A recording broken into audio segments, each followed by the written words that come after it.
What's up, Guardians? Profane here. Thanks for checking out the video. There's a lot of stuff happening in Destiny 2 next week. We get the new Pantheon raid activity, which should be a really fun and challenging activity for players to jump into. The new Super Black shader will also be made available next week. But there's one thing that's more important to do next week. More important than Pantheon. More important than the Super Black shader. And that is farming out a god roll of the new Luna's Howl hand cannon. This is one of the most highly anticipated returning weapons, and by completing bounties through the Hall of Champions and completing Onslaught, you'll have a chance to get yourself a couple of these bad boys. The Luna's Howl was one of the most powerful hand cannons of its time, and when it returns, I have no doubt that it will continue to be a formidable weapon, potentially even replacing the Zaoli's Bane, one of the most currently used legendary hand cannons.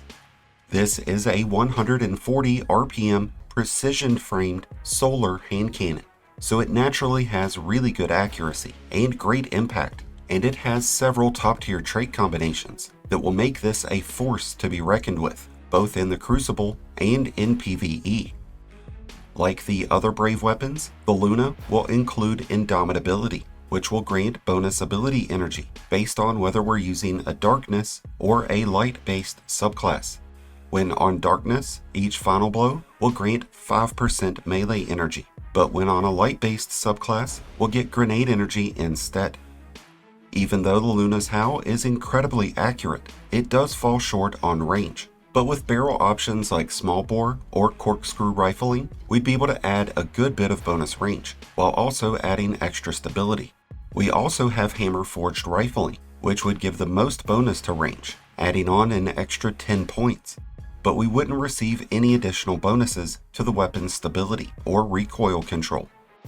As far as magazine options go, we have choices of high caliber rounds and armor-piercing rounds, which both bump up the range by an extra 5 points. So if we do go with corkscrew rifling or small bore, then either of these would be a great option to still give us that same range that hammer-forged rifling would have. When we look at the Luna's third column traits, we have a few traits that really jump out at you. Eye of the Storm would certainly be a great bet in the Crucible, but when we look at the best options for PvE, we want to look at either Subsistence or Heal Clip. I absolutely love what Bungie has done with Heal Clip, and I think it's a really top tier trait, since it provides healing to both its wielder and nearby allies. But Subsistence will really pair up nicely to the fourth column traits that this weapon features. Defeating an enemy partially reloads the magazine, and since this has a base magazine size of 10 rounds, that means that one round will be returned to the magazine after each final blow. If you're knocking out rank and file enemies or two-tapping other Guardians, this would really come in handy to reduce how often you have to reload. In its fourth column, Luna's Howl will offer several great traits that will do very well in the Crucible and PvE. There's Precision Instrument, Kill Clip, and even Desperate Measures. But there's only two traits that you really want to have with this weapon, and that's either Magnificent Howl or Incandescent. Incandescent will synergize very nicely with Solar Verbiages and this season's artifact to give you a lot of additional damage, which would be perfect when clearing out big groups of enemies. But then there's Magnificent Howl, which is one of the most unique weapon traits in Destiny. Each time you land a precision final blow, you'll gain a stack of what's called precision final blows, and this can stack up to a maximum of 10 times. When you have these stacks built up and reload the weapon, they'll be converted into stacks of Magnificent Howl. Each shot will receive a 50% bonus in damage, and it'll have significantly reduced damage falloff.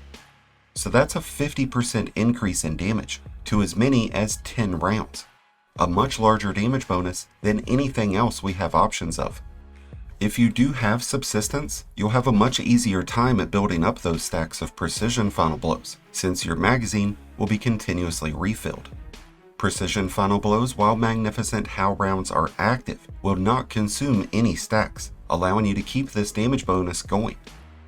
This will certainly be a dominating force in the Crucible, but I expect it to be just as powerful in the PvE, and I'm really excited about using this weapon with a Hunter's Lucky Pants build, where I could see this weapon really pumping out some top tier damage.